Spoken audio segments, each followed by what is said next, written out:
তো নমস্কার বন্ধুরা, শিয়া মাল্টিটেক চ্যানেলে তোমাদের সবাইকে স্বাগত জানাই। তো আজকের ভিডিওতে দেখব যে আমাদের যে ওএসিসের যে ফর্ম ফিল আপ করা হয়েছিল এসসি এসটি এবং ওবিসি স্কলারশিপের যে ফর্ম ফিল আপ, যেটা ক্লাস 9 থেকে ক্লাস উঁচু ক্লাস যত আছে যারা ফর্ম ফিল আপ করেছো তাদের ইদানিং একটা মেসেজ আসছে, যে মেসেজে বলা হয়েছে যে আধার কার্ড আপডেট করার বিষয়ে।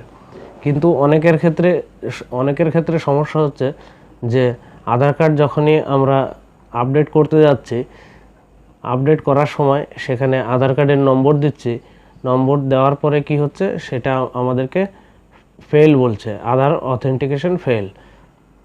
এটা আমাদের কেন হচ্ছে সেই বিষয়টা নিয়ে আজকের এই ভিডিওটা। তো অবশ্যই ভিডিওটার সঙ্গে থাকবে, কোনো রকম স্কিপ করবে না কিংবা ভিডিওটা না টেনে পুরো লাস্ট পর্যন্ত দেখতে থাকো, তাহলে পরে পুরো সম্পূর্ণ সলিউশন এই ভিডিওতে পাবে। যদি এই ভিডিও অবশ্যই ভালো লেগে থাকে তাহলে সাবস্ক্রাইব এবং লাইক তো অবশ্যই করবে জানি। আর যারা আমার স্কুলে যারা ছাত্রছাত্রী আছো তারা তো অবশ্যই সঙ্গে থাকবে, লাইক এবং সাবস্ক্রাইব যারা করনি এখন পর্যন্ত তারা কিন্তু অবশ্যই করে দেবে। তো আজকে দেখো বিষয়টা, যে এইখানে যে মেসেজটা তোমরা দেখতে পাচ্ছ, এই মেসেজটাতে এরকম উল্লেখ করা হয়েছে যে আধার কার্ড যদি এখানে সাবমিট যদি না করা হয় আধার কার্ডের নম্বর, তাহলে পরে যাদের ভেরিফিকেশন কমপ্লিট হবে না তাদের কিন্তু ব্যাংকে স্কলারশিপের যে অ্যামাউন্টটা, নির্দিষ্ট যে টাকাটা আছে সেটা ঢুকতে কিন্তু সমস্যা হবে, অর্থাৎ তাদের ঢুকবে না।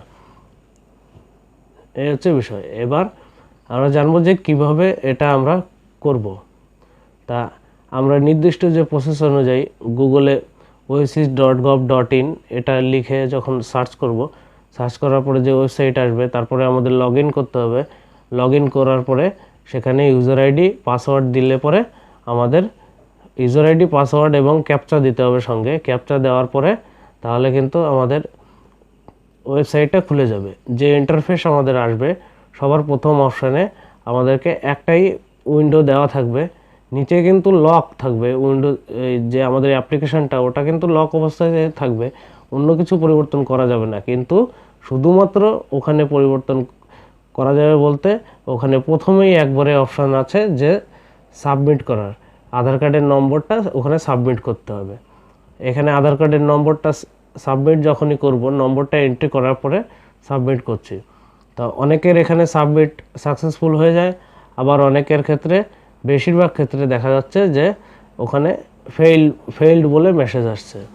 এবার এই জন্য আমাদের কি করতে হবে, কেনই বা ফেল আসলো আমাদের, যার কারণে যে আমাদের ব্যাংকে টাকা ঢুকবে না। এর প্রথমত কারণ হচ্ছে আমাদের যে এসসি কার্ডের যে ডেটাগুলো থাকে সেটা হচ্ছে castecertificate.gov.in এই ওয়েবসাইট থেকে এসসি এসটি এবং ওবিসি এইসব সার্টিফিকেটগুলি জেনারেট হয়। এবার এখানে দাঁড়ায় যে আমাদের যে ডেটাগুলি থাকে ওই জায়গাটায় আমাদের এসসি কার্ডের নাম কিংবা এসটি কার্ডে ওবিসি কার্ডে আমাদের যে নাম আছে সেই অ্যাকর্ডিং আমাদের আধার কার্ডের নাম ম্যাচ হতে হবে। দেখা গেল কারণ নামে দেখা গেল মণ্ডল টাইটেল আছে, মণ্ডল, তাহলে ওখানে বানানটা কি হবে, MONDAL এরকম। এটা সিম্পলি ব্যাপার, যে কেউ যে কোনো বানান লিখতে পারে। এবার সেখানে দেখা হলো আমাদের এসসি কার্ডে আছে MONDAL এবং আধার কার্ডে সেই টাইটেলটার বানান আছে MANDAL। তাহলে দুটো বানান কি হবে, সম্পূর্ণ আলাদা হয়ে যাবে। এবার আলাদা হওয়ার কারণে কি হয়, যে এসসি কার্ডের সঙ্গে আধার কার্ডের নামের বানানটা ম্যাচ হতে পারে না। কারোর টাইটেলে আনম্যাচ হতে পারে, মিসম্যাচ হতে পারে। আবার দেখা গেলো কারোর এরকম সমস্যা হয় যে নামের ক্ষেত্রেও সমস্যা হয়। কারোর নাম সাপোজ ধরো শম্পা বলে আছে, তাহলে সেই নামটা হচ্ছে দেখা গেলো এসসি কার্ডে আছে হচ্ছে SAMPA, আবার দেখা গেলো আধার কার্ডে আছে SHAMPA। তাহলে দুটো নাম আবার মিসম্যাচ হয়ে গেল। এবার এই কারণেই আমাদের আধার কার্ডটা ফেইল মারছে। যখনই আমরা আধার কার্ডটা এন্ট্রি করছি ওখানে, তখনই আমাদের ফেইল্ড বলে উল্লেখ দেখাচ্ছে। এবার এজন্য আমাদের করতে হবে কি, এজন্য যে আমাদের আধার কার্ডটা সংশোধন করতে হবে। এসি কার্ডের নাম তো ওখানে চেঞ্জ করা যাবে না। আমাদের যে ওয়েসিসে কেউ যদি মনে করো যে আমি এসি কার্ডের নামটাই পরিবর্তন করে দেবো, তাহলে কিন্তু সেটা সম্ভব নয়। কেননা ওইখানে এসি কার্ডের ওয়েবসাইটে, মানে আমাদের যে castecertificate.gov.in, সেই ওয়েবসাইটে যে তথ্য থাকবে সেটা আমাদের এই ওএসিসেও সেই তথ্য বাধ্যতামূলক একই হিসাবে থাকবেই। তাহলে এক্ষেত্রে আমাদের করণীয় একটাই কাজ, যে আমরা করব হচ্ছে আধার কার্ডের সংশোধন। এবার আধার কার্ডের সংশোধন কীভাবে করব? সাইবার ক্যাফে কিংবা অনলাইনের শপ, যে কোনো দোকানে ওখান থেকে করতে পারবে অনলাইন। এবং যদি মনে করো যে বাড়ি বসেই ফর্ম ফিল আপ করবে, আধার কার্ডের অথরাইজ সেন্টার আছে সেই জায়গায়, সেটা কোনো ব্যাংক হতে পারে, পোস্ট অফিস হতে পারে, কিংবা দেখা গেল কোনো আধার কার্ডের অফিস হতে পারে, সেই সব জায়গায় গিয়ে তোমরা আধার কার্ডটা সংশোধন করতে পারবে। সেম প্রসেস ওখানে দেওয়া আছে, যে ডেট এবং টাইম তোমরা পাবে সেই ডেট টাইমে গিয়ে সংশোধন করে আসতে হবে।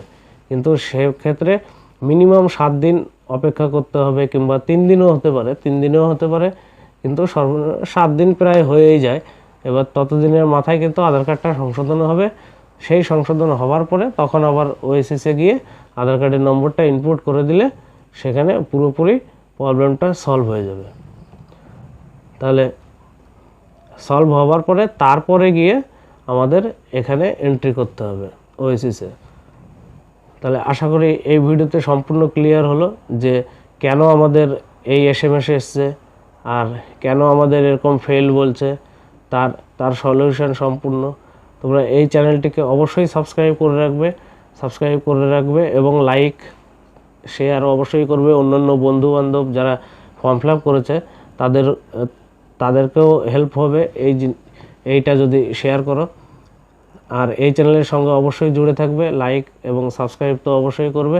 তাহলে পরে এইসব তোমাদের পাশে যত রকম ভিডিও তোমাদের প্রয়োজন, এই এডুকেশন রিলেটেড কিংবা দেখা গেলো যে কোনো টেকনিক্যাল ট্রিক রিলেটেড, তাহলে সমস্ত কিছু আপডেট তোমরা সব সময় পাবে। তো ভিডিওটি সম্পূর্ণ দেখার জন্য ধন্যবাদ। সঙ্গে থেকো, ভালো।